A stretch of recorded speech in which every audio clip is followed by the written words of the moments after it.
Europe সফর শেষে কয়েকদিন হলো দেশে ফিরেছেন চিত্রনায়িকা অপু বিশ্বাস। দেশে ফিরে সংবাদ মাধ্যমের মুখোমুখি হন তিনি।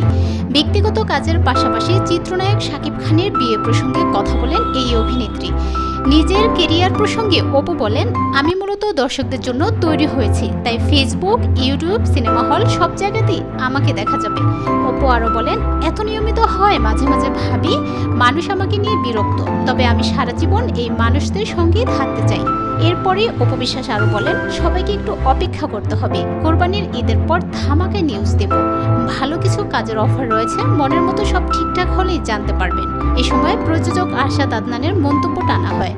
সংবাদ মাধ্যমে আরশাদ আদনান বলেছিলেন, চলতি বছরে শাকিবের বিয়ে। এই বিষয়ে অপুর কাছে উত্তর জানতে চাওয়া হলে অভিনেত্রী বলেন, আসলে শাকিবের ভালো বন্ধু নেই। বন্ধু অনেক সময় পরিবারের থেকেও বেশি হয়, এটা তাদের মধ্যে বন্ধুত্বের কথাবার্তা। এ বিষয়ে ব্যাখ্যা আমি কিভাবে দিব।